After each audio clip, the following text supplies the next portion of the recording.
The first thing Halloway did when she walked into the range was set her case down quietly, find a spot at the far end of the bench, and start her pre-check without looking at anyone. That was how she always did it. Methodical. Eyes on her own work. She had learned early that drawing attention in these spaces cost more than it was worth.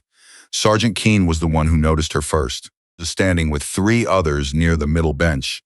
Ruiz, Hale, and a newer transfer named Osi, and he watched her unpack the way a person watches something they've already decided they don't need to understand. He said something low to Ruiz. Ruiz looked over. Then both of them looked away, which was somehow worse than if they'd kept staring. Halloway heard the word designated, and then a sound that was not quite a laugh. She kept her hands moving.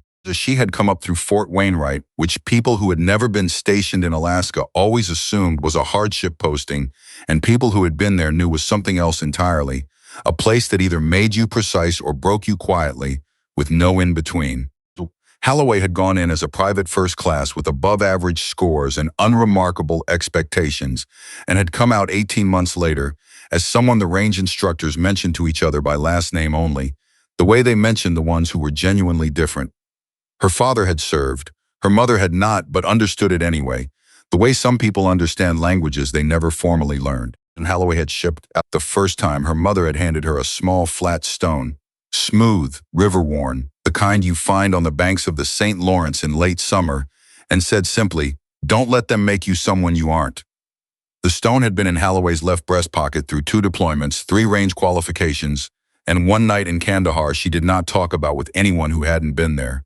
She thought about that stone now, setting up on the bench at the far end of the range while Keene and Ruiz continued their conversation, and Osi pretended not to be watching her with what she recognized as the careful, neutral expression of someone who hadn't yet decided what to think. That was fine. Undecided was workable. Undecided she could deal with.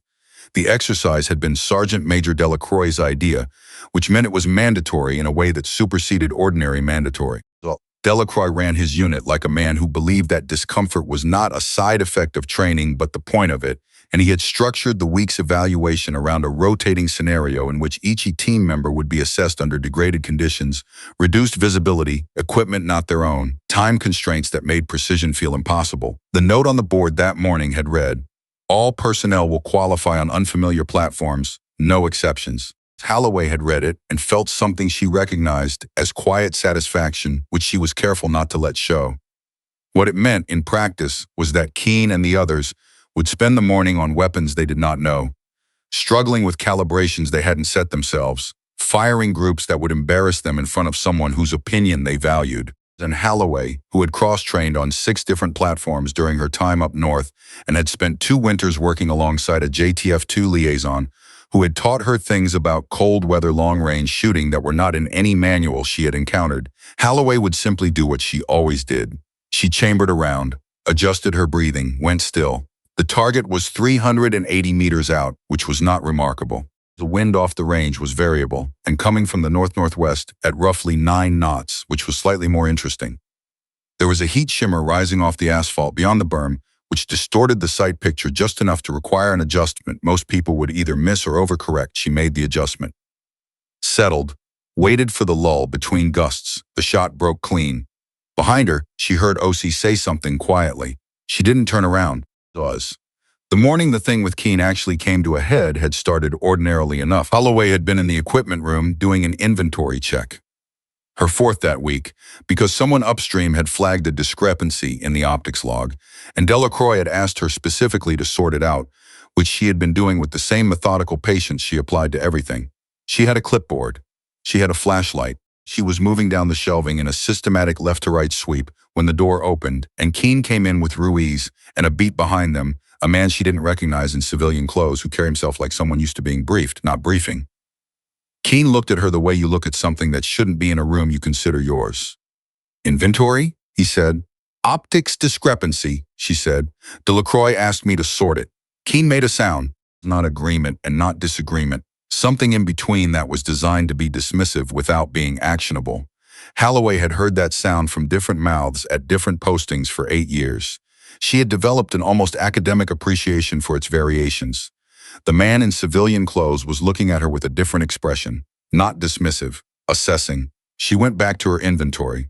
She heard Keene say to the civilian, "Best not to take up too much of her time. She's got a lot going on." The slight emphasis on her was faint enough that you'd have to know what you were listening for. The civilian, she noted, did not laugh. His name was Whitmore. She found this out later, not from him, but from O.C., who had a gift for knowing things. Whitmore was attached to a joint evaluation team that was moving through 3 bases in 8 days doing capability assessments, the kind that fed upward into planning documents she would never see. He had apparently spent 40 minutes on the range watching the morning qualification session and had asked Delacroix afterward about the scores, and Delacroix had given him the printouts. "He circled yours," O.C. said. Halloway considered this. "He circled yours, and then he asked the sergeant major who the shooter was." O.C. continued, "With the careful neutrality of someone delivering information they personally find more interesting than they're letting on."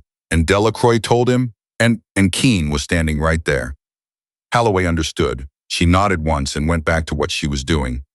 O.C. lingered a moment, then left. She thought about her mother's stone. She thought about the JTF-2 liaison. His name had been Deschaines, from Chicoutimi, and he had spoken about wind and patience in a way that had felt, at the time, like something between instruction and philosophy. "The bullet goes where the physics says it goes," he'd told her once at the end of a very long day. "Your job is to understand the physics better than the target expects." She had thought about that sentence many times since.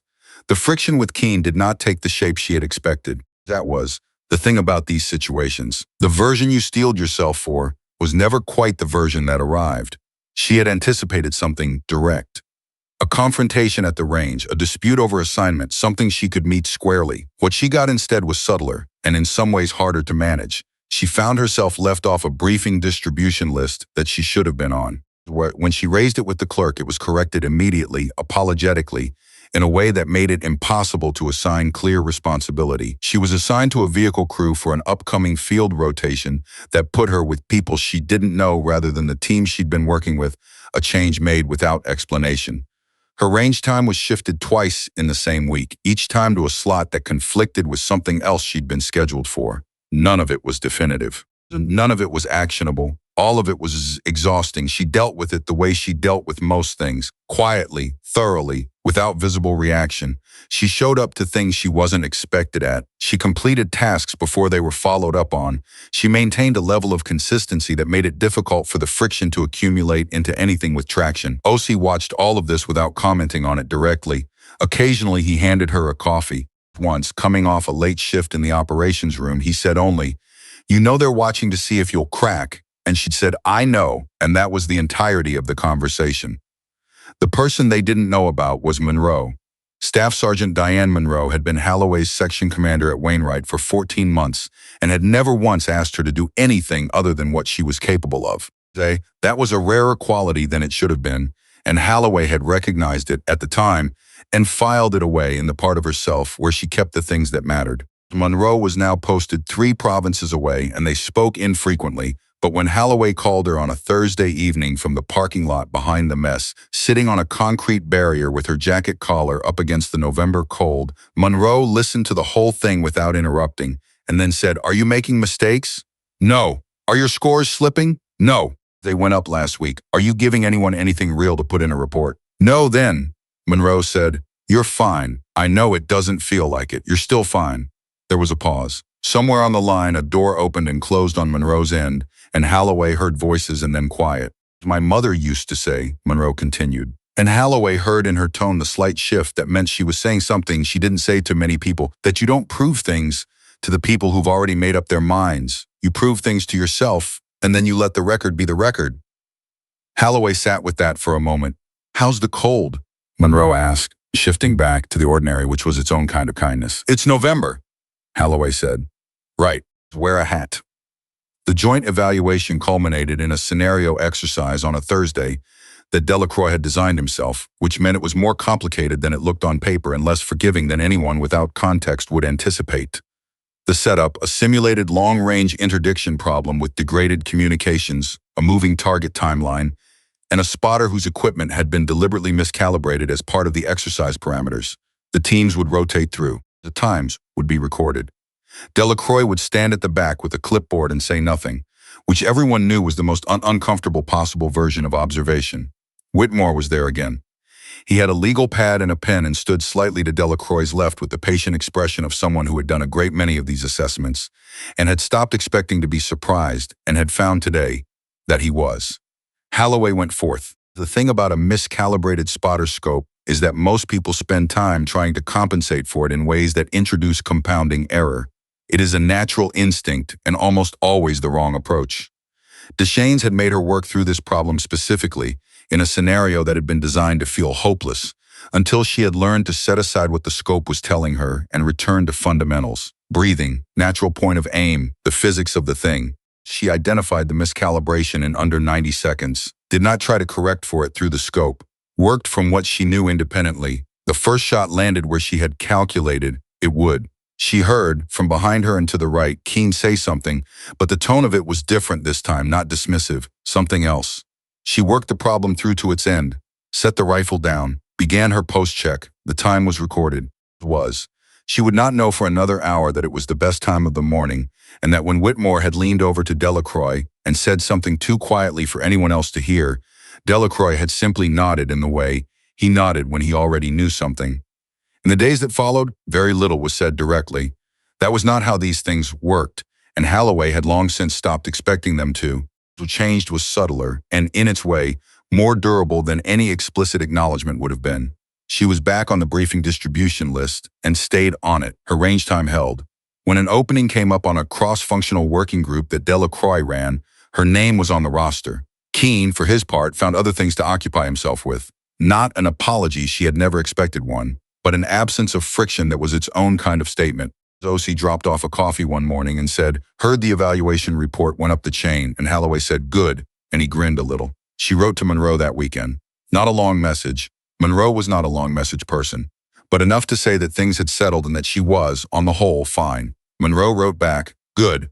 Wear a hat." There was an evening near the end of the month when Halloway sat alone on the low concrete steps outside the range building after the last session had cleared out and the lights inside had gone down to their nighttime setting, and let herself be still for a while. The cold was real, and she had, in fact, worn a hat. She thought about her mother, about the stone in her pocket, still there, still smooth, still shaped by a river she hadn't stood beside in years. She thought about Deschaines and his wind and his patience, and the way he'd said the bullet goes where the physics says it goes, as though it were a kind of comfort, which she had come to understand it was. Physics did not care about the size of the person pulling the trigger. Physics did not have opinions about who should or should not be in a room. Physics simply was, and you either understood it or you didn't. She had always understood it. Inside, somewhere down the corridor, she could hear the faint sound of someone running through a dry-fire drill, the click and reset of a trigger, patient and even, over and over, working towards something. She listened to it for a while. Then she stood up, brushed off her jacket, went back in. There was still work to do, and she had always been good at that.